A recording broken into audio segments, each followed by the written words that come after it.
Freezing cold in Einstein Tuesday. You the cold maze, say one, freezing cold in Einstein Tuesday. All right.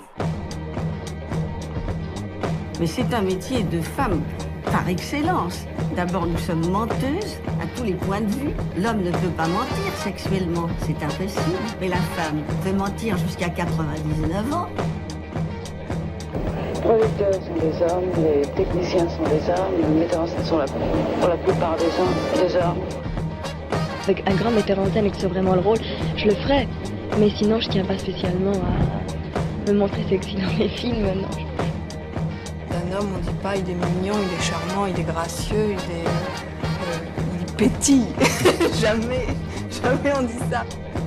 Toc, toc, pif, paf, boum, hop, on tire la combien là? Ah mais pour moi la première, toi la deuxième. Moi je fais oui Suzy, vous n'êtes jamais contente. Alors je fais, oh bon, c'est fini, y a rien à dire. Bonjour tout le monde et bienvenue dans ce nouvel épisode des Bobines, le podcast qui met un coup de projecteur sur les femmes méconnues du cinéma. Qu'elles soient actrices, réalisatrices, techniciennes, stylistes, critiques et j'en passe, le but de ce podcast est de remettre au premier plan ces femmes que l'histoire du cinéma a oubliées ou mal digérées. Car comme vous le savez, l'histoire est écrite par les vainqueurs et dans ce milieu, les vainqueurs n'ont pas de nichon. Je suis Julien Guimont et je suis comme toujours accompagné des Kouniaman et galettes saucisses de la mémoire cinématographique. Merci. J'ai nommé Marcel Ratafia et Lou Bobin. Bonjour à vous deux. Bonjour. Salut Julien. Alors nous avons le plaisir aujourd'hui d'être invités par le festival Podren pour effectuer cette nouvelle émission des Bobines en direct sur Twitch notamment et devant des auditeurs en folie. Oui. Oh génial. J'adore. D'ailleurs, Rennes, très belle ville, moi je la connais bien parce que j'y ai vécu toute mon enfance. Est-ce que vous connaissez un petit peu Marcel, Lou Très belle scène gastronomique. Ah. Oui, quelques familles à Rennes de mon côté. Qui n'est pas là aujourd'hui ? Oh. Non. Bon, tant pis. Mais bon. Tant pis. Alors, comme vous savez, donc les Bobines, ça parle des femmes méconnues du cinéma. Aujourd'hui, on va parler d'une actrice célèbre. Et comme d'habitude, dans chaque émission, on commence par le portrait de Marcel. C'est à vous, Marcel, pour votre portrait. Le mollet galbé et le tif à la garçonne, la démarche assurée et l'œil frondeur, cette nana-là cumule dès les 50s les soirées comédie françaises et les polaires à la papa, avant de taper dans l'œil des génies italiens. Faut dire qu'avec sa jactance véloce et son registre aussi étendu que le lac Léman, elle impressionne. Tantôt flic amoureuse ou tata flingueuse, doctoresse burnée ou matriarche déchaînée, tantôt branchée par Rocco ou ex de Lino, elle rafle les premiers rôles et pas les plus fastoches. Plus popue que Catherine Decazes, plus bosseuse que Bernadette Lafont et plus versatile qu'Isabelle Huppert qui joua 2 fois sa fille, cette bobine-là est unique en son genre, c'est la reine de la nature et du naturel, et c'est Annie Girardot. Alors on va parler donc d'Annie Girardot, qui nous allons voir, est l'une des comédiennes les plus populaires des années 60-70, mais qui étrangement a été oubliée dans le cinéma, par l'histoire du cinéma, comme elle le regrettait déjà dans ce déchirant extrait des Césars en 96. Peut-être que tout le monde s'en souvient, mais on va le passer au cas où, pour les plus jeunes. Je ne sais pas si j'ai manqué au cinéma français, mais à moi le cinéma français a manqué follement, éperdument, douloureusement. Et votre témoignage, votre amour me font penser que peut-être, je le dis bien peut-être, je ne suis pas encore tout à fait morte. C'est un joli moment de César comme on en a pu. Ouais, c'est ardos quand même. Donc là on en profite un petit peu, comme on va parler d'Annie Girardot et qu'on parle un petit peu des femmes oubliées du cinéma. Annie Girardot, c'est vrai que la plupart des gens connaissent, mais vu qu'on est en public, on va peut-être faire un sondage. Est-ce que là, parmi le public, en criant très fort, est-ce que vous pouvez me citer un film avec Annie Girardot qui vous a marqué ? La Zizanie. D'accord, ouais. Tendre poulet. Très bien. Excellent. Quelqu'un d'autre, Annie Girardot ? Non ? Comme quoi on fait bien de faire une émission dessus. Faire une émission dessus. Effectivement. Alors justement, Lou, parlez-nous un petit peu d'Annie Girardot, de ses débuts, de sa jeunesse. Alors Annie Girardot, elle naît au tout début des années 30 et elle ne connaît pas l'identité de son père. C'est que vers l'âge de 40 ans qu'elle va savoir à peu près qui est son daron. Et la pauvre Annie vit seule avec sa maman qui est sage-femme. Elle va connaître les bombardements pendant la guerre. C'est un truc qui va énormément la marquer. Et en fait, comme beaucoup de comédiens de cette génération-là, à partir de la fin des années 40, elle va s'inscrire dans une école qui est l'école de la rue Blanche, qui est une école dont sortent la génération de Michel Serrault, Jean Poiret. Je ne sais pas si ça vous dit quelque chose dans la salle. Et donc, après cette école, enfin, du moins en parallèle, elle va faire ce que d'autres font à la rue Blanche, c'est-à-dire se produire dans les cabarets. Alors elle va chanter, on va d'ailleurs retrouver dans sa carrière quelques moments, quelques passages chantés. Elle va se produire notamment dans les théâtres de la Rive Gauche. Elle va jouer une pièce qui s'appelle Dugudu. D'une troupe Dugudu, okay. J'articule bien, qui est une pièce qui a été créée par les Branquignoles, qui était un collectif d'humoristes qui faisait du cabaret et des spectacles plus longs au début des années 50. C'est le petit baigneur, non? Un peu comme le petit baigneur. C'est comme la bande à Fifi. Oui, c'est ça, mais de l'époque. Les Dugudu de l'époque. Peut-être que certains d'entre vous ont vu le petit baigneur avec De Funès et cette famille de rouquins invraisemblables qui construisent des bateaux. Et ben c'est les Branquignoles réunis. Bref, Annie Girardot fait ses débuts là-dedans, mais elle va s'inscrire comme beaucoup d'autres au Conservatoire national. Et elle va faire partie de cette fameuse bande du Conservatoire où il y a notamment Belmondo, Marielle, Françoise Fabian, Pierre Vernier. Enfin vraiment une bonne promo du Conservatoire de l'année 54. Et ce qui ne se pratique plus aujourd'hui, mais qu'il y avait à l'époque, c'est quand vous sortiez du Conservatoire avec un premier prix, vous étiez intégré directement à la Comédie Française. Sauf qu'à la Comédie Française, c'est une époque où ce qu'on appelle les emplois, les rôles sont un peu bouchés. Donc Annie Girardot se retrouve à faire des rôles de soubrette. Pendant 2 ans, elle va faire des rôles de soubrette en attendant que les sociétaires un peu âgés finissent par laisser les rôles de jeunes filles. Et il y a un homme qui va la remarquer, qui est Jean Cocteau, un grand poète, à qui on doit notamment le très beau Belle et la Bête avec Jean Marais et Josette Day. Et Cocteau va se dire, moi j'ai pas envie de prendre une des vieilles sociétaires de la Comédie Française, je veux cette jeune comédienne pour jouer dans une pièce qui va s'appeler La Machine à écrire. Oui. J'avais le nom sur le bout de la langue, et qui va se monter dans une des 2e salles de la Comédie Française à l'Odéon. Il y avait la salle Richelieu où on jouait les classiques et l'Odéon où on jouait plutôt les pièces modernes. Et là, ça va être un succès. Et c'est à ce moment-là que Annie Girardot va trouver sa tête. Puisque ne sachant pas quoi faire avec ses cheveux, Cocteau l'a envoyé chez un des plus grands coiffeurs de Paris, qui lui a fait cette coupe à la garçonne avec des pattes, les cheveux un peu ébouriffés, et ce qui n'était pas du tout commun à l'époque. Mais en parallèle de ça, on va revenir à ce qui nous intéresse, qui est quand même le cinéma. Annie Girardot va cachetonner un peu, elle va faire un premier film adapté d'une comédie de boulevard, où là, ça vaut pas tripette, mais ça lui permet de voir ce que c'est qu'un plateau. Mais elle va surtout tourner un film qui s'appelle L'Homme aux clés d'or, avec Pierre Freinet, qui était une grande vedette de l'époque. Le Corbeau. Voilà, L'Assassin habite au 21, ces films-là. Et elle va découvrir ce que c'est vraiment le cinéma. Elle va être très impressionnée, et par la suite, et ça c'est Marcel qui va nous en parler, elle va tourner avec un autre grand monsieur du cinéma, qui est Gabin, et parler pour la première fois la langue d'Audiard. Je tente une imitation de Gabin, mais... mon petit gars... ma petite Annie. Mais qui c'est? Oui, pardon, je suis très mauvais effectivement en imitation, pardon. Alors Gabin est connu pour cette fameuse gifle. La claque à la Gabin, c'est un truc qui intervient en général au milieu des films de Gabin. C'est un rite initiatique. Parfois ça peut être une double. Une fois c'est Jeanne Moreau et Dora Dole qui se prennent tour à tour une claque. Mais donc là, c'est Annie Girardot qui, dans Le Rouge et Mi, va faire le rôle de petite pépé intéressée par l'argent, qui était un grand classique de ces années-là, puisque les polars des années 50 étaient extrêmement misogynes et que les rôles des femmes étaient pas très développés en général. Mais Annie Girardot a une vraie présence et ça se sent tout de suite. Et Gabin, qui s'y trompe pas, évidemment, lui colle une bonne chiffardasse en lui disant « ce sera ton porte-bonheur ». Il a eu raison, finalement, ça lui a porté bonheur. Hein. Oui. Elle a fait des grands rôles après. Elle a fait des grands rôles après, mais c'est sûr que c'est finalement pas... il n'y avait pas tellement de débouchés à l'époque dans ce genre de film, et donc les grands films qui se tournaient à l'époque, il faut le dire, c'est quand même en Italie que ça se passait. Et là, elle va être repérée par quelqu'un qui n'est pas n'importe qui, puisque c'est, on va dire que c'est l'aristocrate vraiment de ce cinéma-là, qui est Luchino Visconti, que vous connaissez peut-être pour Le Guépard, notamment. Le Guépard, notamment, oui. À Venise, entre autres. Il est aussi metteur en scène de théâtre. Il a une amitié avec Cocteau qui lui permet de découvrir cette jeune actrice. Et il la met en scène au théâtre d'abord dans 2 sur la balançoire de William Gibson. Et pense à elle pour son prochain film, dont la vedette est Alain Delon. Et qui s'appelle Allez. Alain Delon, non, ça vous dit quelque chose? Un nom d'acteur de film X. Oui, Roland Mal, mais avec qui? Voilà. Et ses frères, voilà. Frères, c'est bon. Qu'est-ce que j'ai pour que tu continues à me regarder comme ça? Je te demande pardon. Je sais pas pourquoi, mais tu me fais tellement de peine. Voilà un compliment choisi. Ne te frappe pas, c'est la fatigue. Tout compte fait, j'ai pas eu des vacances tellement folichonnes. Ce qui m'attend n'est pas tellement marrant non plus. Mais pourquoi dis-tu ça? Chacun peut avoir la vie qu'il veut, s'il la veut vraiment. Mais il faut pas avoir peur. Et toi, tu as toujours l'air d'avoir peur. C'est un rôle de numéro, toi. Alors, évidemment, il y a une petite gueule en face de lui, c'est Alain Delon, mais c'est pas d'elle qu'elle va tomber amoureuse. Et mais c'est pas beaucoup mieux.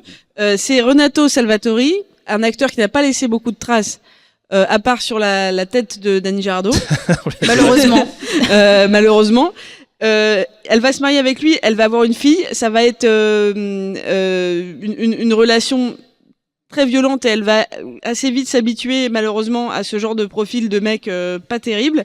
Mais dans le même temps, elle revient aussi un peu en France. Et là, elle enchaîne les productions françaises que vous ne connaissez certainement pas trop parce que c'est ce qu'on appelle... C'est des films oubliables. C'est ce qu'on appelle, oui, la qualité française, selon François Truffaut. Il faut dire, pour vous resituer à l'époque, que les films qui marchent, c'est avec Bardot. Donc, Ouais. Annie Girardot est pas assez Elle n'est pas talentueuse Bardot, pour, pour attirer le chaland. Pas d'assez gros seins, pas assez blonde. Et elle parle trop rapidement. Mais c'est vrai que c'est une actrice qui va beaucoup se balader. Elle le dit dans ses mémoires. En fait, elle va passer sa vie dans les avions parce qu'entre son mari en Italie, qui bien sûr ne veut pas quitter l'Italie, et elle, qui est une amoureuse de Paris, amoureuse du cinéma français, elle va toujours faire en sorte de pouvoir tourner moitié en France, moitié en Italie. Et là, elle va rencontrer des metteurs en scène italiens un peu zinzin qui vont faire des films qui ne vont pas sortir en France. Et donc, elle va d'abord devenir une vedette en Italie. Et c'est beaucoup plus tard en France qu'on va reconnaître son Oui, c'est vrai que talent, ses premiers films et ses vrais grands rôles sont d'abord italiens, donc on l'a dit dans Rocco et ses frères, et après elle va faire un autre film qui est assez audacieux, qui s'appelle Le mari de la femme à barbe, d'un certain Marco Ferreri. Alors Marco Ferreri, il est connu après pour avoir réalisé La Grande Bouffe, hein, où tout le monde se suicide en mangeant des grosses saucisses et autres cassoulets. Et donc Ferreri fait un film déjà assez audacieux, c'est qu'il va raconter l'histoire d'une femme inspirée d'une vraie histoire, hein, de Julia Pastrana, une Mexicaine qui était née en 1834 et qui souffrait d'une maladie génétique qui s'appelle l'hypertrichose. Alors l'hypertrichose, c'est pas les gens qui font beaucoup de tricot, c'est des gens qui ont beaucoup de poils sur le visage. Notamment et sur le corps, et donc en fait cette femme a vraiment été ensuite exposée par un homme peu vertueux qui l'a exposée dans les foires et il l'a montrée comme une femme singe, quoi. Donc c'était assez terrible. Donc ça inspire Marco Ferreri qui en fait un film avec cette fois-ci Ugo Tognazzi, donc qui jouait notamment dans La Cage aux folles. Oui, et dans La Grande Bouffe aussi. Et La Grande Bouffe aussi, qui est un petit escroc napolitain qui découvre Annie Girardot, qui s'appelle Maria, et qui est une jeune femme effectivement un peu recluse, et il découvre sa pilosité sur son visage, sur son corps. C'est vraiment, il l'appelle la femme singe, et lui, il voit plutôt une opportunité de l'exposer, de faire de l'argent. Donc il va l'épouser, et ensemble, ils vont faire le tour de toutes les places d'Italie. Et à tel point qu'à la fin, ils vont vivre une histoire d'amour un peu étrange, basée sur quelque chose qui est pas très joli. Sur la tarte aux poils. Sur la tarte, oui, c'est pas mal. Et à la fin, elle va même tomber enceinte. Elle va même tomber enceinte et mettre un enfant au monde. Alors, il faut savoir que ce film a eu 3 fins différentes parce qu'il a été déjà Marco Ferreri, il aime bien les films un peu chocs. Le film l'est, hein, il est assez choquant, il est assez malaisant. Et à tel point qu'il a été censuré en Italie, donc il y a 3 fins. À la fin, désolé, hein, je vais vous divulgacher la fin de ce film, mais c'est quand même assez beau. Honte. Annie Girardot, donc la femme singe, met au monde un enfant. Dans la première fin, censurée en Italie, elle meurt ainsi que son fils, et donc Ugo Tognazzi pleure à son chevet. Donc on ne sait pas s'il pleure parce qu'il aimait finalement sa femme, ou si parce qu'il voit juste son gagne-pain s'évaporer. Dans une deuxième fin, qui était la version du réalisateur Ferreri, effectivement sa femme et son fils meurent donc à la naissance, et il se dit quand même je vais quand même demander au médecin s'il peut les embaumer, ma femme et son fils, et continuer à faire les expos et du business. Les pépettes avant tout. Pas mal. Et une autre fin française pour le marché français qui a été montrée à Cannes, où finalement en donnant naissance à son fils, elle ne meurt pas, elle guérit plutôt, donc ses poils tombent, tout le monde guérit, tout le monde est heureux. Sauf que ils ont plus du tout de gagne-pain non plus, et donc ils vivent miséreux. Ils finissent, lui, il finit de docker sur un port français. Ils finissent dans la misère. Dans le même genre, il y a aussi, pas tout à fait le même genre d'ailleurs, mais La Vénus Noire d'Abdelatif Kechiche, plus récent, sur le drame qu'a vécu la Vénus Noire, celle qu'on appelait la Vénus Hottentote, qui venait d'Afrique du Sud et qui a été vraiment prostituée, vendue dans les foires. Il n'y avait pas plusieurs fins, je crois pas là, non. Il y avait qu'une fin, tragique. Mais en tout cas, c'est un biopic, donc. On vous invite à redécouvrir le cinéma de Marco Ferreri, qui est très trash, très violent. Il y a notamment, donc, en dehors de la grande bouffe, un truc qui s'appelle Touche pas à la femme blanche, très marrant. qui est une reconstitution de la bataille de Little Big Horn, donc cow-boy et indien, avec, en fait, ça se passe dans le trou des Halles. Donc c'est à la fois une bataille et le trou des Halles avant le forum, ce qu'on voit à Paris. On l'a oublié, mais il y a eu un forum moche et maintenant c'est la canopée, mais à un moment donné, il y avait rien. Il y avait une espèce de canyon au milieu de Paris pendant 10 ans. Il y a des bouchers, des charcutiers aussi, non? Il y avait, autour, oui. Ça vaut le détour, ça vaut le détour. Alors Lou, Annie donc continue sa carrière en Italie et elle va continuer un petit peu à vivre dans sa vie privée une relation tumultueuse avec Salvatore. C'est très dur avec Salvatore parce qu'elle va raconter, elle est assez cash sur cette partie de sa vie. En fait, elle va vivre la vie d'une femme italienne des années 60 à un certain moment, c'est-à-dire qu'elle va être chez elle dans son grand appartement à Rome et puis elle va faire la bouffe, elle va attendre que son homme rentre et puis elle est même plus Annie Girardot, quoi, c'est Madame Salvatore. Et puis bien sûr, en bon macho italien des familles, il va pas se gêner lui pour continuer à la tromper avec tous ses partenaires à l'écran. Et en fait, elle va avoir un déclic. À un moment, elle va se dire mais je me prends des tartes dans la gueule, je me fais tromper à longueur de journée. Elle raconte ça, elle dit j'étais à Londres dans une chambre d'hôtel et je me suis dit ça y est, c'est fini, quoi. Et là, elle va rencontrer un type qui est Claude Lelouch, qui a fait notamment Un homme et une femme, Shabadabada, comme dit monsieur, exactement. Et il va lui faire tourner 2 films, 2 très beaux films de sa carrière à la fin des années 60, avec Belmondo puis avec Yves Montand. Et il va l'ouvrir un pan dramatique qu'elle n'avait pas du tout. Et elle va incarner de plus en plus cette femme moderne de la fin des années 60. Je sais pas si monsieur du Simon, cinéma vous avez, populaire aussi, parce qu'Un homme qui me plaît, c'est vraiment un film chouette, une jolie histoire. Oui, je l'ai pas vu, mais je vous crois, Marcel, d'accord, ok. Et puis une très jolie musique à chaque fois. Très jolie musique. Mais donc effectivement, donc sa rencontre avec Lelouch va être marquante, surtout que avec Lelouch, elle fricote un petit peu. En tout cas, c'est Lelouch qui le dit. Je sais pas si elle le dit aussi. Elle le dit. Bon après, lui, il l'a dit de beaucoup de gens. Après, faut vérifier. Il le dit à qui veut l'entendre, en tout cas. Un peu comme Giscard avec la princesse Diana. Oui, c'est ça. On peut vérifier. Un peu pour se faire mousser. Et puis il faut dire qu'à cette époque-là, dans les années 60 en France, il y a quelque chose qui se passe de pas négligeable, qui est la nouvelle vague. Menée par Truffaut, Chabrol, Godard. Et dans les films de la Nouvelle Vague, une Girardot, elle a pas particulièrement sa place, parce que c'est quelqu'un qui a de la repartie, c'est pas une petite femmelette, quoi. Non, voilà, pour vous situer un peu la Nouvelle Vague, il risque de choquer les esprits sensibles à ce type de cinéma. Les rôles de la Nouvelle Vague, pardon de contredire qui que ce soit, mais ça n'est pas très intéressant. Pour les femmes, surtout. Pour les femmes. Oui, enfin même pour les mecs, c'est un autre débat, mais pour les femmes, on va dire que si on n'est pas très jeune, un peu éthéré et qu'on a envie de parler, pas de place pour les femmes. Et globalement, c'est vrai que les femmes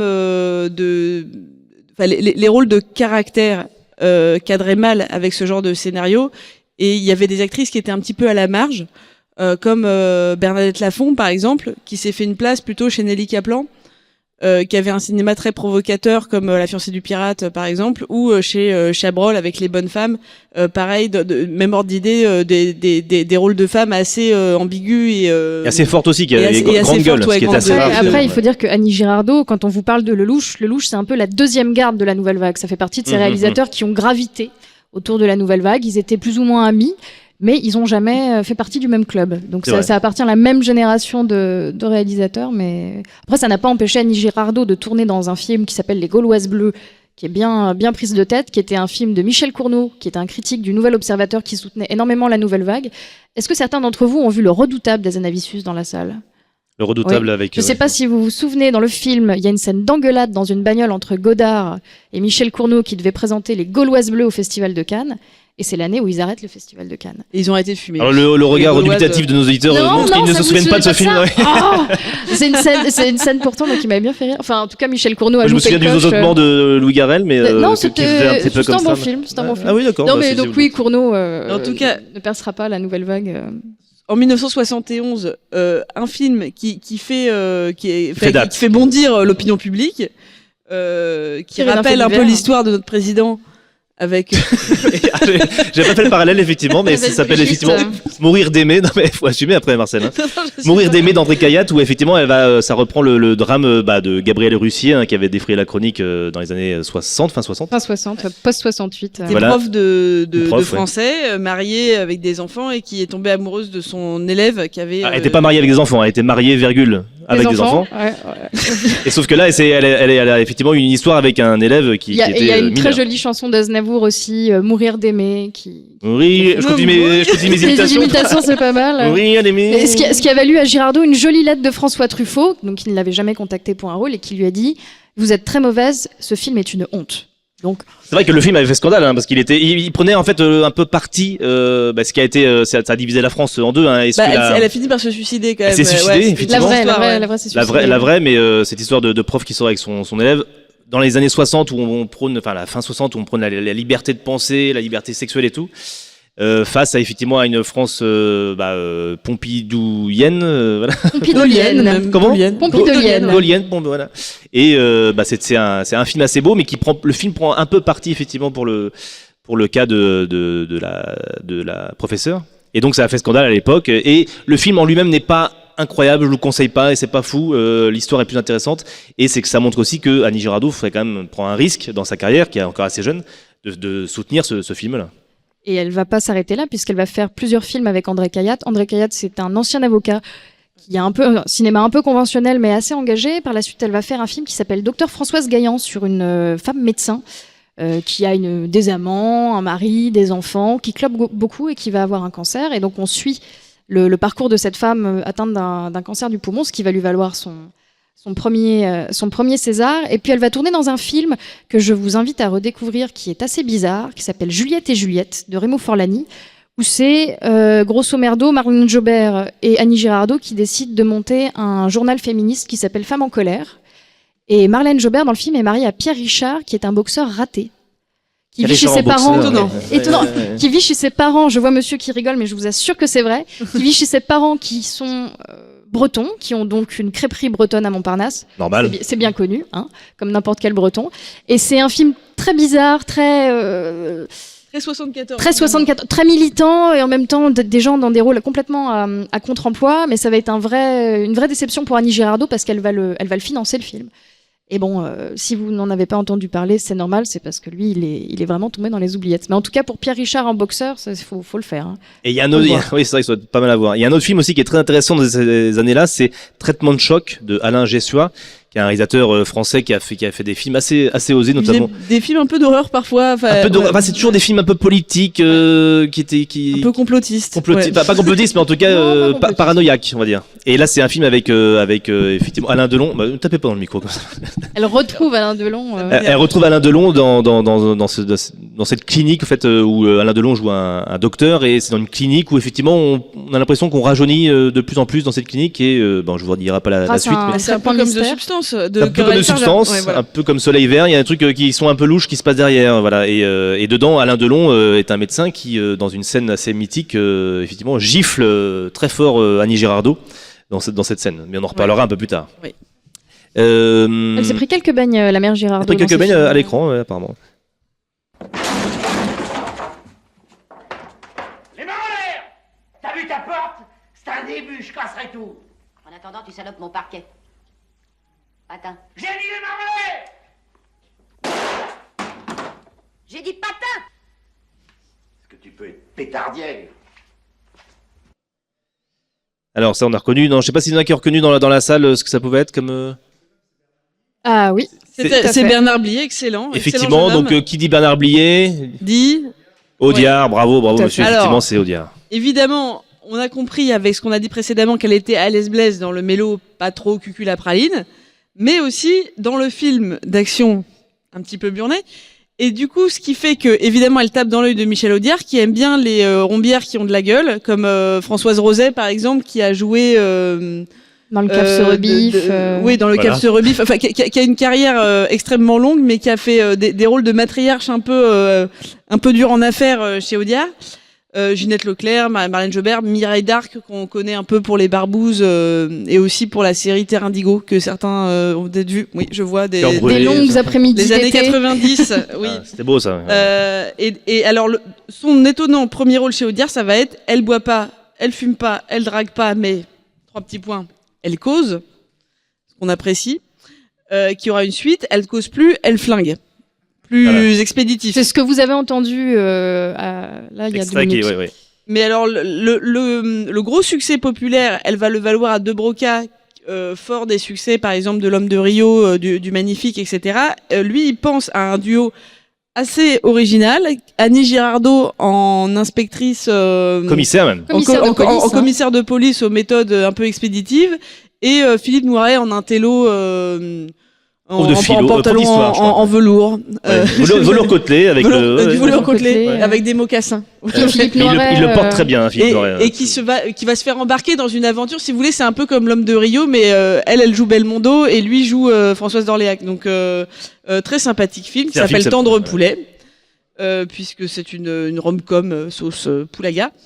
Et il aura une suite malheureusement un peu moins réussie, avec un titre sympa qui s'appelle Qui a volé la cuisse de Jupiter. À voir quand même pour de très beaux paysages en Grèce. Qui est très Tintin, dans l'esprit Tintin, une aventure un peu exotique en Grèce, mais avec l'insupportable Francis Perrin. J'avais oublié parce que je l'ai revu. Ça vous fait tomber ce salopard de Francis Perrin qui pourrait. Vous vous rappelez Francis Perrin, ouais. Bah, il est très très mauvais en fait, il est insupportable. Bref, bon. On sent le regard attristé de certaines l'audience. personnes, désolé, mais oui. On est désolé, mais non, il faut le dire, et en plus, une coupe de cheveux qui va pas. Et dans cette période de comédie, Julien, toi, tu as un coup de cœur pour un autre film avec Philippe Noiret, un peu plus tôt dans la carrière de Girardot. Oui, un film assez étonnant de Jean-Pierre Blanc qui s'appelle La vieille fille. Alors comme ça donne pas envie, mais c'est encore une fois avec Philippe Noiret.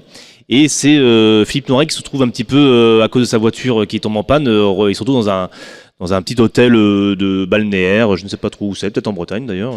On va dire que c'est en Bretagne pour faire plaisir. Et il se retrouve coincé dans cet hôtel et il va rencontrer Annie Girardot qui est aussi une femme seule, et notamment aussi Michael Lonsdale.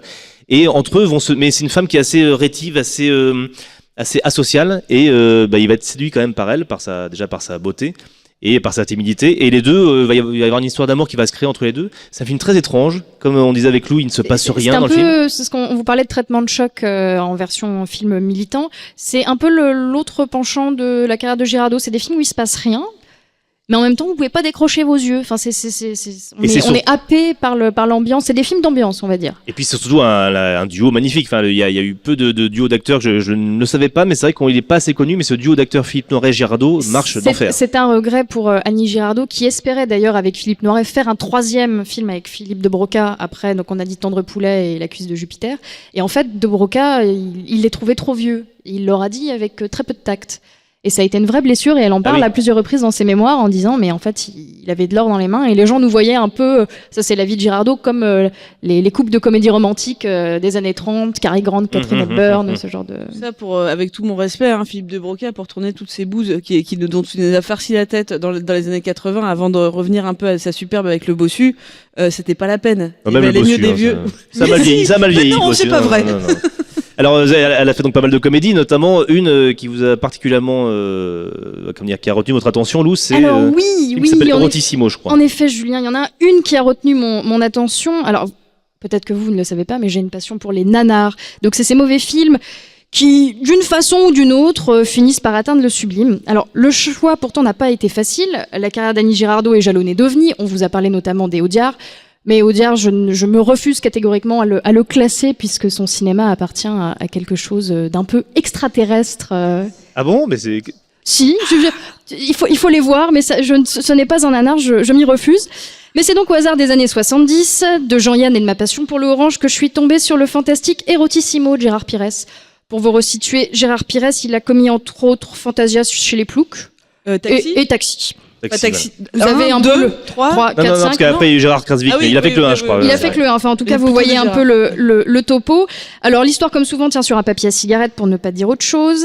La riche épouse d'un fabricant de poussettes apprend par un magazine que la femme moderne doit être érotique. Délaissée par un mari plus préoccupé que par son contrôle fiscal, Elle va tout faire pour devenir cette femme moderne, libre, érotique, de la chambre à coucher au supermarché. Extrait, Julien. C'est la 100e cliente qui, depuis ce matin, a caressé de ses doigts gracis. Erotissimo. Et c'est à elle que la maison remet le roll-mops magique qu'elle a bien mérité. On applaudit les ménagères. Là-bas, dans la lointaine Afrique, ils ont travaillé dur, les Noirs, pour faire tomber les huiles. Mais je veux pas le savoir. Allons.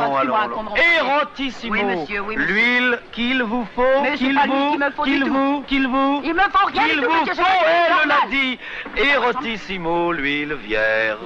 Ayamane, yoga, erotissimo, l'huile qu'il vous faut. Ah, cet humour raciste Voilà. nous manque. Merci Julien pour ce beau moment, oui, avec accent raciste. Certains d'entre vous ont peut-être reconnu, si vous avez plus de 35 ans, la voix de Jacques Martin, qui a empoisonné vos dimanches pendant longtemps. Qui a traumatisé Vanessa Paradis, entre autres, et qui animait l'école des fans. Mais bon, à mesure que je parle de ce film qui me paraît plus expérimental que nanar, on a un peu, il faut vous le dire, le cul entre deux chaises. Alors d'un côté, il y a une succession de clips absolument scopitonesques. On voit Annie Girardot en Paco Rabanne. Alors les tenues vont de la jupe courte au soutien-gorge juste fait par une ceinture. Donc vous en prenez plein les mirettes, ça c'est plutôt pas mal. Et de l'autre côté, un duo improbable qui est celui de Jean-Yann et Francis Blanche qui s'engueulent sur des histoires d'impôts à n'en plus finir. Un petit contrôle fiscal. Un petit contrôle fiscal, souvent en improvisation, ce qui me permet au passage de dire qu'il faut faire vos impôts là. Ça y est, qu'il faut faire vos impôts. La déclaration c'est ouvert là. Une petite parenthèse que tu te rassures, Julien. Je ne vais pas partir dans une anecdote dont on ne voit pas la fin et que tu devras couper au montage. Si vous apercevez au générique d'un film Francis Blanche, Paul Prébois ou encore Alice Sapritch, à qui nous avons consacré une bobine, faut pas réfléchir, faut y aller. Généralement, le scénario, tient sur un papier cul, mais vous passerez un excellent moment. Alors oui, ce film, c'est un peu un truc qui donne le tournis. On est partagé entre ces images un peu saccadées. Je le conseillerais pas à un épileptique.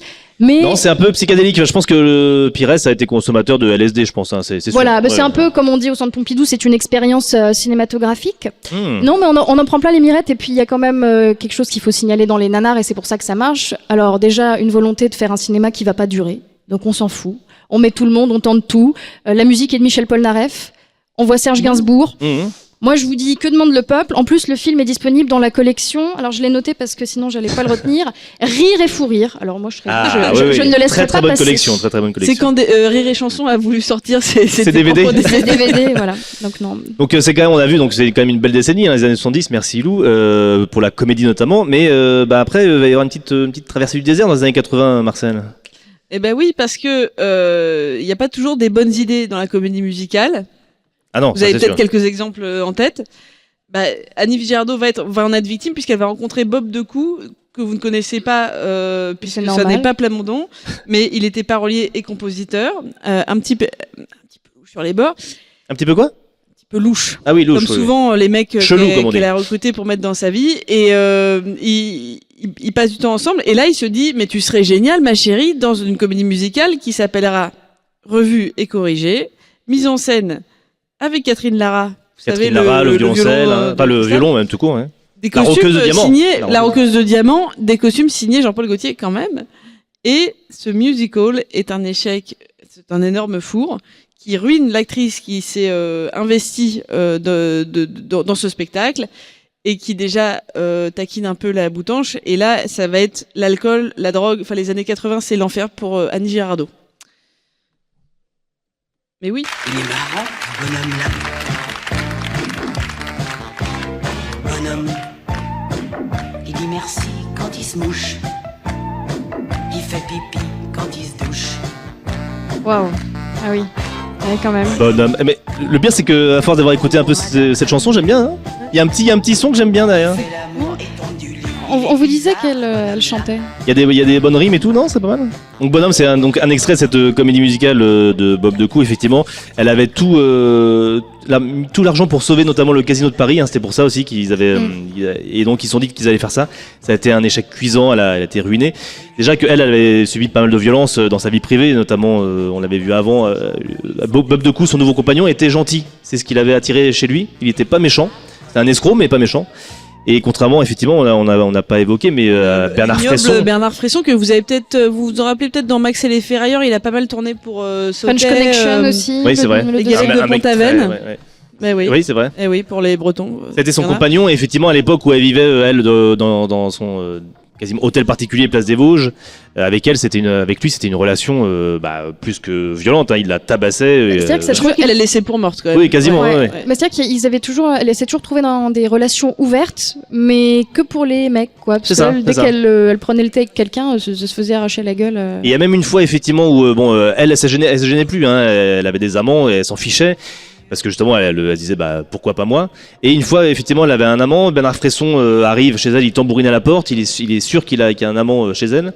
Et heureusement, son appartement de la rue des Vosges faisait traverser quasiment plusieurs appartements comme ça. C'était assez grand. Et donc, juste au moment où il arrive à ouvrir, il voit quelqu'un s'échapper de la fenêtre et sortir comme ça. Et apparemment, c'était un certain François Mitterrand. Je me demandais si tu allais faire l'imitation. Annie Girardot. Oui. Donc c'était Mitterrand qui a eu une belle carrière aussi de tombeur de femmes. Hein, ça, oui, je sais pas. Oui. En fait, le problème du cinéma français, c'est que vous savez, il était très anti-violence envers les femmes. Et tout le monde était au courant pour cette histoire-là. Et elle l'a même écrit dans son autobiographie qui est sortie quand même il y a un moment. Et là, pour le coup, c'était quand même silence radio. Et à ce point même que Delon sur un tournage lui avait mis une énorme gifle. Ça, c'était cadeau de la maison parce que elle n'avait pas été tout à fait réglo avec Salvatori. Qui était son pote. Bon, une preuve de plus que Delon, humainement, ça valait pas tripette. Hein. Voilà. Non, mais c'est vrai que c'est toujours très étonnant ce paradoxe entre sa vie privée qui est extrêmement violente. Et là, je plaisantais sur Erotissimo, mais la scénariste d'Erotissimo, c'est Nicole de Buron, qui était une femme scénariste déjà dans les années 60 et qui était scénariste, je vais y arriver, notamment de la série Les Saintes Chéries avec Micheline Prel. Série, très chouette série. Et autre bobine qui nous avons consacré l'émission. Et donc elle a toujours incarné plus ou moins au cinéma des femmes fortes avec du tempérament et systématiquement dans la vie privée se retrouver dans une situation compliquée. Pour faire de la psychologie à deux balles, l'absence de son père. Voilà, non, mais c'est un petit point. Dans le milieu moi je suis la reine de l'argot, vous le savez, dans le milieu criminel, c'est ce qu'on appelle avoir la mentale. C'est un triste état d'esprit qu'on attend des femmes vis-à-vis de leur proxo, de leur bonhomme. Elle avait typiquement le profil de ce truc à l'ancienne, et je pense que c'est ça aussi qui a fait qu'elle n'était pas tout à fait dans les clous pour aller vers ce cinéma un peu intello. Oui, voilà, c'est ça. Elle avait quand même, si vous voulez, par rapport à d'autres stars de l'époque comme Romy Schneider ou comme Catherine Deneuve, elle était vraiment partie prenante d'un monde plutôt populaire. C'est ça. Et ça, il faut le retenir parce que c'est peut-être ça aussi qui fait qu'on s'en souvient peu. C'est que ces films-là n'ont pas marqué l'histoire du cinéma de la même manière. Oui, parce qu'on a parlé de Audiard, mais c'est vrai qu'on a oublié de mentionner quand même La Zizanie, un film préféré de quelqu'un dans le public, avec Louis de Funès, et qui est un film sympathique. C'est Louis de Funès. Comme tout de Funès, il est. D'ailleurs, il disait effectivement que eux-mêmes ont eu tous les deux une relation platonique, mais une relation amoureuse platonique. Ils sont vraiment tombés amoureux l'un de l'autre. Et où est cette imitation de Funès? Je n'irai plus. J'ai l'impression que c'est pas apprécié tellement ici. Mais alors donc effectivement, elle va traverser donc cette décennie des années 80 de façon au niveau cinéma, ça va pas être terrible. Elle va quand même faire une incursion sur Europe 1, où elle va avoir une émission où elle va recueillir des témoignages de femmes, d'auditrices et les lire à Paroles de femmes. Paroles de femmes. Donc ça, c'est assez étonnant quand même pour le noter. qu'elle était copine avec Macha Béranger, la voix de la nuit. Ah oui. Qui lui a peut-être donné l'idée. Comme on est quand même à Peau de Rennes, il faut parler un peu de radio. Un peu de radio. Et donc aussi un peu de télé. On parlait tout à l'heure de Mireille Darc et de ses feuilletons de l'été. Elle a quand même retrouvé aussi un travail à la télévision dans deux feuilletons d'été qui moi ont marqué mon enfance. Qui s'appelait Le Vent. On peut dire, non? Traumatisé aussi, Le Vent des moissons et Orage d'été. Je sais pas si vous vous rappelez de ça. Hein. C'était il y a longtemps. Hein. J'étais petit. Et je me rappelle.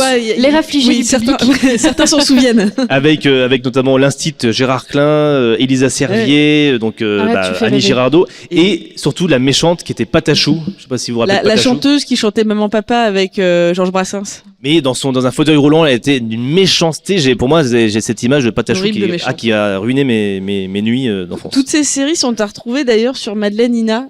Oui. Le site de l'INA où on peut retrouver des vieilles séries si vous aimez comme moi par exemple les vieux vidocs ou les Arsène Lupin ou l'inconnu du bus 61 vous pouvez les retrouver.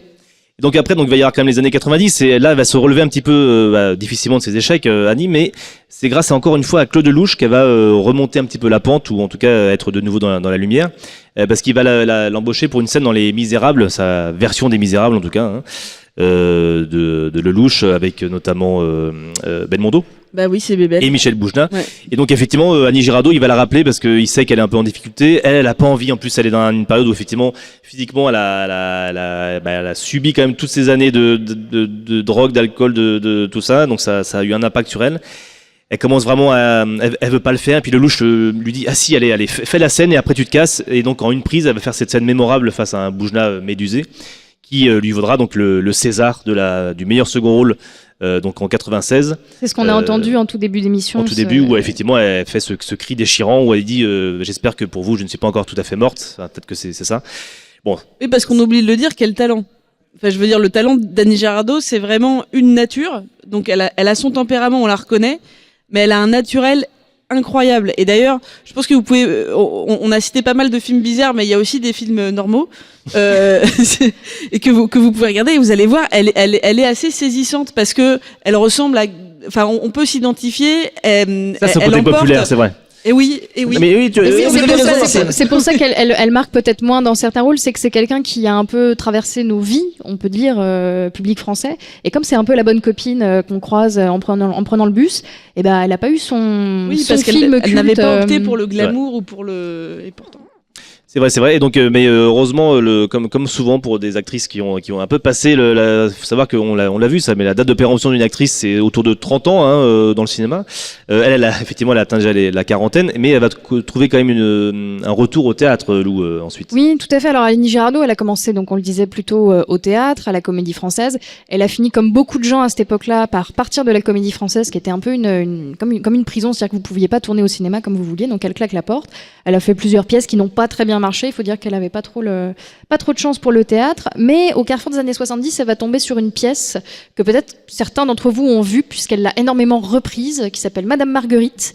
C'est une pièce adaptée d'un auteur brésilien qui a été traduit par le scénariste Jean-Loup Dabadi, et c'est 2 heures d'une maîtresse de 7e, je dis 7e pour faire plaisir à ma mère, mais donc de CM2, qui va, c'est un stand-up, un seul en scène de 2 heures d'une maîtresse face à une classe, vous public. La salle n'est pas dans le noir, la salle est éclairée et elle va apostropher les gens, leur balancer des craies, et on va voir que c'est une maîtresse pas comme les autres. Alors il est de mon devoir en tant qu'éducateur de vous annoncer une chose que vous ignorez puisque vous n'êtes que des enfants, mais qu'il faut savoir. Vous allez tous mourir, tous sans exception. Madame Marguerite va l'écrire au tableau noir pour que vous ne risquiez pas d'oublier. Demain, comme nous avons français, Madame Marguerite vous fera faire une petite rédaction. Chaque élève devra me décrire son propre enterrement avec ses petits mots à lui, ses petites images. C'est justement pour développer votre imagination.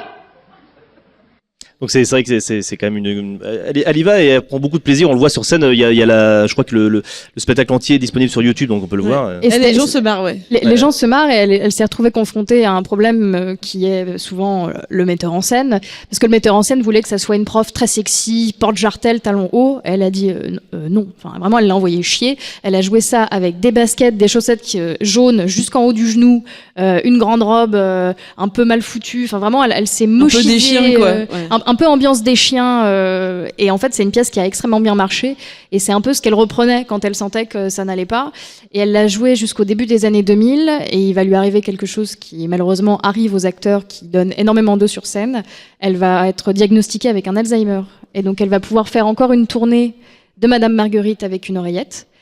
Mais ça va commencer à devenir de plus en plus difficile. Oui, effectivement, dans le milieu donc dans le théâtre, elle va commencer à avoir ça, mais ça reste assez secret. Mais dans le milieu du cinéma, ça commence à courir un petit peu. Qu'Annie Girardot a des problèmes de mémoire, mais on se dit, est-ce qu'elle fait ça difficile ou est-ce que c'est... Oui, en général, on dit que c'est un tempérament de diva. C'est ça, voilà. Mais sauf que bon, et donc ça l'empêche quand même pas de tourner donc avec Haneke, Michael Haneke, qui a réalisé Funny Games, Le Ruban Blanc, qui va faire appel à elle pour le film La Pianiste, qui a eu quand même une palme. Que peut-être que certains ont vu dans le public. Avec donc Isabelle Huppert et Benoît Magimel.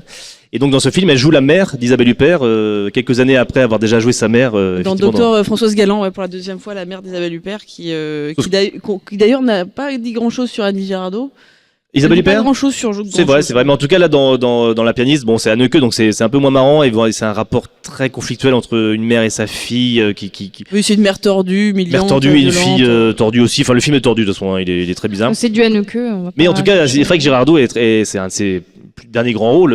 Voilà, c'est quand même assez. Après, assez elle va pouvoir en jouer quand même de cet Alzheimer. Elle va avoir le courage de tourner dans un film avec Jean-Paul Rouve où elle fait sa maman qui justement est en maison de retraite avec Alzheimer et elle joue pas dans le film. Hein, et c'était même avant que ce soit diagnostiqué. Je préfère qu'on reste amis de Toledano Nakash, qui est très bon film d'ailleurs, oui. avec Jean-Paul Rouve et Gérard Gérard Depardieu. Je passe dans un tunnel. Mais film très drôle et effectivement dedans, elle joue une femme qui a Alzheimer alors que c'est pas encore public. Elle annoncera l'année d'après. Malheureusement, effectivement, elle va donc ensuite décéder en 2011 au Louvre. Oui, tout à fait. Donc Annie Girardot s'éteint, j'allais dire, dans la plus grande indifférence. Non, elle a quand même 3 Césars. Elle est quand même reconnue par la profession. Elle va avoir un Molière d'honneur qui va lui être remis par notre cher ami Alain Delon, qui va faire un très beau discours au Molière, on peut dire, pour féliciter Annie de sa carrière. Mais Delon a un rapport avec les femmes très, très complexe. Mais en même temps, on voit l'amour de cette femme pour le guépard, ce qui est assez touchant. Mais oui, donc Annie Girardot, c'est une actrice qu'on oublie parce que c'est la bonne copine. Il faut redécouvrir ses films. On vous a donné des titres comme ça à droite à gauche, mais le mieux c'est quand même toujours de se faire sa propre expérience et de prendre la filmographie et d'y aller les yeux fermés. Je pense qu'on peut le dire. Notamment Tendre Poulet. Tendre Poulet, je suis d'accord, qui est très bien. Aller, c'est sympa. Alors maintenant c'est le jeu des bobines, hein. Comme à chaque fois c'est une tradition à la fin des bobines. On fait un petit jeu. Cette fois-ci on a beaucoup parlé des films de Lelouch.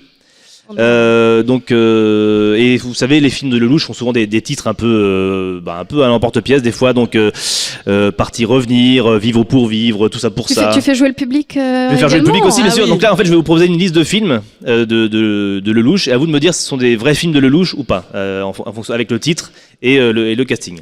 Alors premier titre, Smix Max Smock. L'histoire rapidement, c'est Jeannot et Robert qui sont colocataires et meilleurs amis du monde, payés au SMIC. Ils se surnomment eux-mêmes SMIC, Smack et Smock, avec Charles Gérard, Catherine Allégret et Amidou. Est-ce que c'est un vrai film de Lelouch ? On peut répondre ou pas ? Ah bah oui, tout le monde est... Oui, ça c'est un vrai film. C'est un vrai film ? Vous l'avez vu, madame ? Non, d'accord. Alors, c'est un vrai film, je vous rassure, effectivement, bravo. Non, sinon t'aurais jamais dit à Catherine Allégret et Amidou. Ah oui, c'est vrai qu'Amidou, je sais pas où jouer. C'était la star quand même du sorcereur de Friedkin. Hein. Ah d'accord. Ah, bah ouais. Non, mais faites attention avec ce jeu parce que nous, il nous a eu sur un quiz nanar où après on a été déprimés pendant des semaines parce que les films n'existaient pas. Il faudrait que je les fasse d'ailleurs. Ouais. Alors attention, deuxième titre, L'éternité n'est qu'un instant volé. L'histoire rapidement, Jackie, contrôleur SNCF, ne pensait pas trouver l'amour quand il a mis une contravention à Céline, jeune marginale de Montpellier, avec Mathilde Seigné et Michel Leb de 2000. Est-ce que c'est non, c'est trop beau ça. C'est faux. Il était déjà cancel en 2000. Il était déjà has-been, d'accord. Ouais, effectivement, c'est moi qui l'ai inventé. Pourtant, c'est un beau titre, L'éternité n'est qu'un instant volé. Michel Leb et Mathilde Seigné, tu vas fort quand même. Ouais. Mais attention, rappelez-vous qu'on parle de Lelouch. Hein. Il est capable de faire ça. Il est capable. Ça peut être pas mal, on est d'accord. Avec l'imitation à la clé. Oui, laquelle ? Bon, bref. De la guêpe, du bourdon. Oui. Alors, je peux pas le faire. Ah oui. On s'en souvient. Oui, on s'en souvient malheureusement de ça. Troisième titre. Pourquoi regarder en arrière quand on marche vers son destin ? Alors, l'histoire, un scénario perdu, un amour retrouvé et des parties de pêche avec Tiki Olgado et Marie-Ange Nardi dans son premier rôle. Je rêve de voir ça. Ça n'existe peut-être pas, mais je rêve de voir ça. Est-ce que selon vous, ça existe ? Oui ? Eh bien non, c'est moi qui l'ai inventé. Je vous ai dit, il donne envie de voir les films. Non, Pourquoi regarder en arrière quand on marche vers son destin ? J'aime beaucoup ce titre, bref. Moi. Quatrième titre, Robert et Robert. Oui. L'amitié de Robert et Robert qui se rencontrent dans une agence matrimoniale avec Charles Denner et Jacques Villeray et Régine. C'est un peu terrible, je l'ai vu, c'est un peu terrible. Ah oui, d'accord. Et pourtant Charles Denner. Et il y a Régine, comme c'est pas vrai. Régine. Ouais. Cinquième titre, L'amour, c'est mieux que la vie. Se sachant condamné, Gérard, aidé de ses amis Harry et Philippe, veut une dernière histoire d'amour car Gérard a toujours répété que l'amour, c'est mieux que la vie. Avec Gérard Darmon, attention, vous allez voir, Harry Habitant et Philippe Lelouch. Est-ce que c'est un vrai film ou pas ? Ça, c'est oui. Eh bien oui, c'est un vrai film. Oh non ! Qui date qui date Voyez de 2002. d'abord les bons films d'Annie Girardot avant de voir cela. 2022, hein. Donc Darmon, Habitant, Lelouch. Waouh, trio gagnant, bref. Mais on n'en a jamais entendu parler. Et Dieu sait que cet homme est charmant, Lelouch, en plus, dans la vie. Ouais. Alors, sixième titre, Les uns et les autres. 45 ans d'histoire du monde à travers le destin avec James Caan qui joue dans Le Parrain, Francis Huster et Paul Prébois. Eh bien oui, ça existe Qu'est-ce que malgré c'est ce casting incroyable, effectivement. James Caan, Francis Huster, Paul Prébois, faut que je le voie absolument, ce film. Oui, on n'a pas dit, mais Paul Prébois, s'il y a aussi, oui, il faut Oui, il faut y aller, hein. dans Des rires et fou rires là, de la Oui, Des collection. rires et fou rire. 7e titre, parce qu'on est pressé par le temps. Quand je te vois, je me vois. Johnny, musicien de jazz, perd la vie dans un accident de la route. Son fantôme aide sa femme, devenue veuve, à retrouver l'amour auprès d'un vendeur de burgers qui travaille au stade Vélodrome. Avec Johnny Hallyday, Catherine Deneuve et Smaïn. Mais alors ça, c'est un remake du film de Spielberg. Ouais. Non, alors, c'est pas un vrai film, madame. Ah non, bon non, c'est pas un vrai film, c'est moi qui l'ai inventé aussi. Tu l'as pompé sur Spielberg. Quand je te vois, je me vois, c'est pas mal. Et dernier film, vite fait, un homme et une femme, mode d'emploi. Le couple à parfum Bozin d'une notice d'explication. Le troisième épisode d'un film culte de Lelouch avec Annie Girardot, Ophélie Winter, Bernard Tapie, Jean-Louis Trintignant et Philippe Gildas. Mais oui, je l'ai vu. Oui, ça existe. Alors oui et non, c'est un mix entre un homme et une femme et homme-femme mode d'emploi avec Bernard Tapie. Donc c'est une vraie fausse réponse, mais bon voilà. Très bon acteur Bernard Tapie, il aura son bobin à lui. C'est vrai, ouais, ça va être sympa.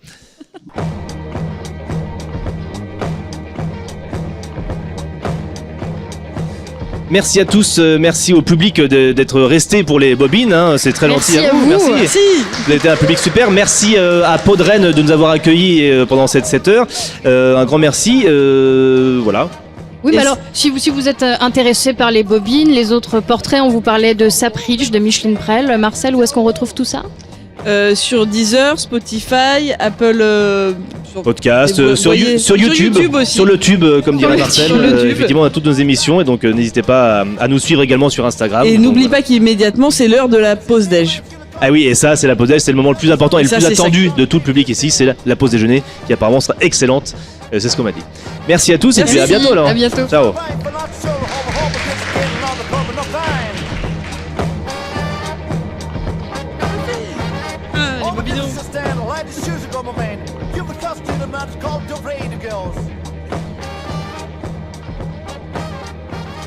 Oh, Sunday.